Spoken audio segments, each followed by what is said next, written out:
Tonight's video is sponsored by High-Wired Heifer, the only tangy barbecue sauce infused with both caffeine and THC. It's a kind of meat sweat that just hits different. Go to the website and enter my promo code Jennifer Garner for 10% off your first crate. They only sell them by the crate.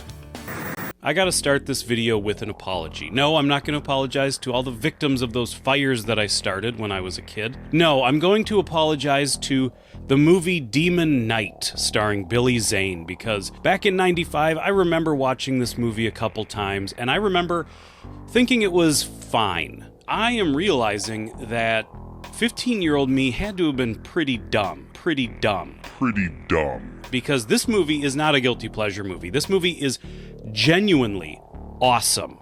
In Tales from the Crypt Demon Knight, a group of two-dimensional characters get caught up in the crossfire of the never-ending battle between good and evil. You've got all your favorite horror movie characters. The nerd, the loosey-goosey, the bad boy, the doughy deputy, the Dick Miller, the don't take no guff black lady, the mysterious stranger with a secret, and, of course, Jada Pinging.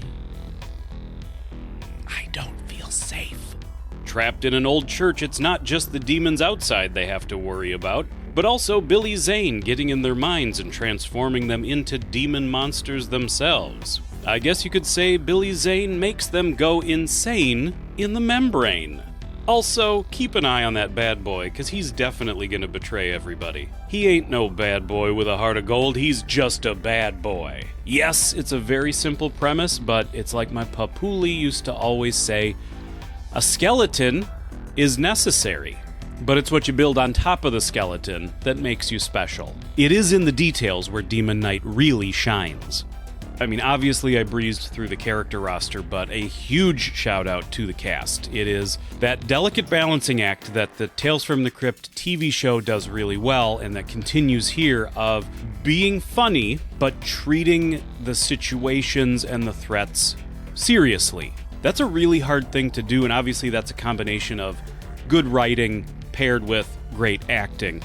But it really connects you to the characters, and it makes you feel more deeply as these characters start getting picked off, which, spoiler alert fam, not everybody's making it out of this movie alive.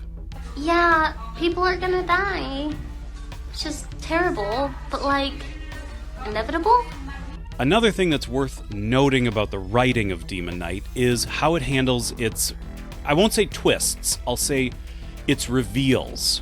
I mean, obviously the biggest reveal is why the demons are attacking in the first place, why they're after this stranger. I won't spoil it because I do actually think going into this movie not knowing everything benefits the movie. You know, maybe a half hour into the movie you feel like the plot has explained itself and you know what you need to know to get you to the end of the movie, but then there's further revelations and things that you didn't know, that you didn't even know you wanted to know.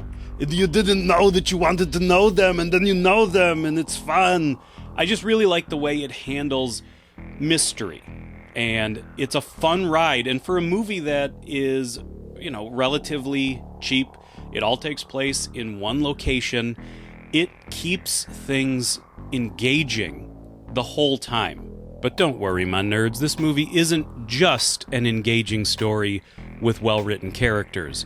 There is the B-movie spectacle here too. Creature effects, babes, action, boobs and gore and demons, oh my! And a quick shout out to the visual style of Demon Knight. I mean, y'all know me.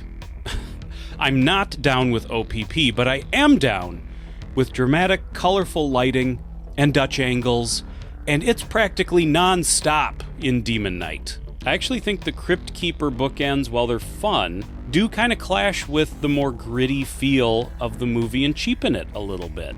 But it does sneak in a John Larroquette cameo, so I mean, I can't be that mad about it. And to be honest, the Billy Zane getting in people's heads scenes are kind of obnoxious. I really like Billy Zane in the rest of the movie, but he's insufferable when he switches into smooth operator mode. But overall, I overwhelmingly recommend Tales from the Crypt Demon Knight. They do not make them like this anymore, folks, and I think it's high time that Demon Knight had its day in the sun. See what I did there?